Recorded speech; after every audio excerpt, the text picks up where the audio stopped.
Conheço o movimento Holiness, Santidade, que afirmava que a natureza humana podia ser purificada através da fé e pelo poder do Espírito Santo. Para quem não me conhece, eu sou a Silvana do canal Diário Pentecostal, especialista em História e Teologia do Protestantismo no Brasil.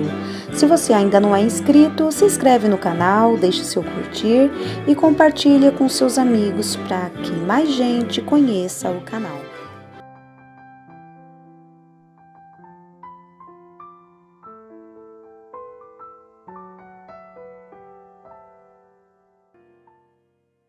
Muitas das crenças defendidas e difundidas pelo pentecostalismo decorrem do movimento Holiness de santidade. Diante disso, organizei o vídeo da seguinte maneira. Phoebe Morrow, personagem central, movimento Holiness, crenças, literatura da época, terceiro grande despertamento, pós-guerra civil, destaques, experiências na vida cristã, primeiras denominações Holiness e fortalecimento da mulher. A partir do metodismo, vários outros movimentos religiosos surgiram com a mesma tendência, entre eles o movimento de santificação ou Holiness no século XIX, Estados Unidos da América. A partir da década de 1830, a crescente insistência na perfeição cristã resultou em uma cruzada ou avivamento da santidade, em inglês Holiness, que teve como personagem central Phoebe Morrow, esposa de um médico de Nova York. Por muitos anos, ela liderou reuniões semanais para a promoção da santidade, publicou um influente periódico e viajou intensamente como evangelista itinerante na América do Norte e na Europa.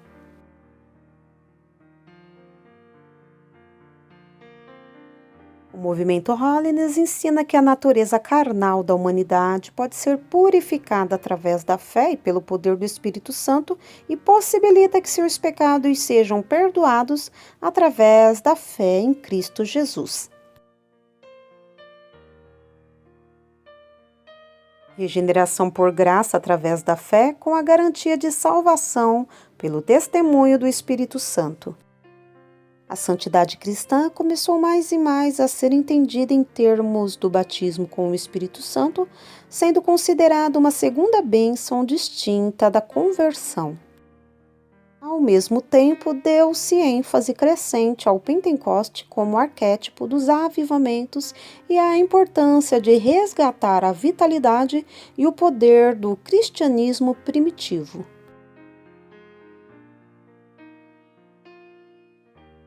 O tema da santidade saturou a literatura da época, sendo publicadas inúmeras obras sobre o assunto. No Oberlin College, em Ohio, onde Finney era professor de teologia, surgiu o chamado perfeccionismo de Oberlin, que dava forte destaque ao ativismo social.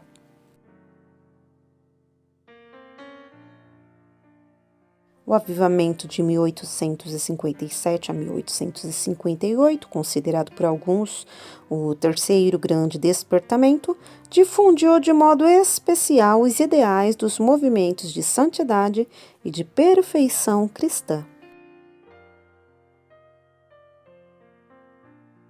Nas datas posteriores à Guerra Civil, 1861 a 1865, o discurso e a simbologia do Pentecoste neotestamentário começaram a dominar cada vez mais o movimento de santidade e suas igrejas.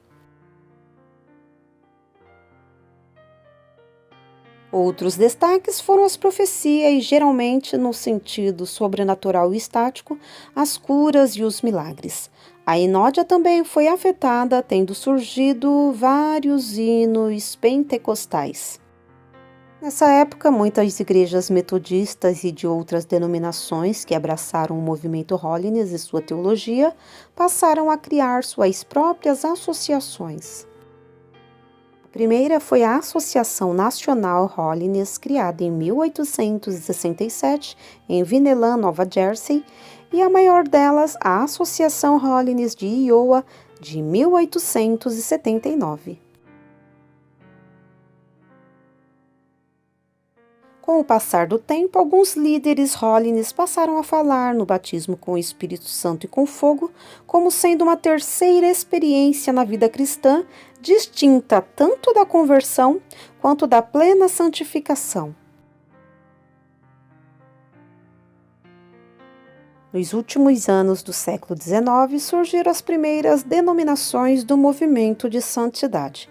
A Igreja de Deus em Cristo, 1897, em Lexington, Mississippi, e a Igreja Pentecostal Holiness, 1898, em Goldsboro, Carolina do Norte. Ao aproximar-se o século XX, todas essas correntes do movimento de santidade tinham em comum mentalidade, linguagem e simbologia pentecostal, valorizando altamente a experiência do batismo com, ou do, ou no Espírito Santo, narrada em Atos 2. Todavia, ainda faltava o último passo a ser dado nessa evolução doutrinária.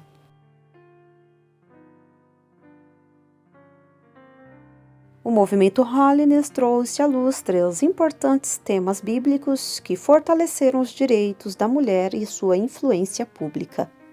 Tema da igualdade bíblica de Gálatas 13:28. Já não somos mais judeus, nem gregos, nem escravos, nem livres, nem simplesmente homens ou mulheres, porém, somos todos iguais, somos um em Cristo Jesus. Esse texto tornou-se o grito de guerra pela libertação da mulher. Em 1891, William Goodbay escreveu: "É direito determinado por Deus, privilégio comprado com sangue e dever sagrado da mulher, bem como do homem, pregar o Evangelho." Argumento da redenção a favor da igualdade bíblica.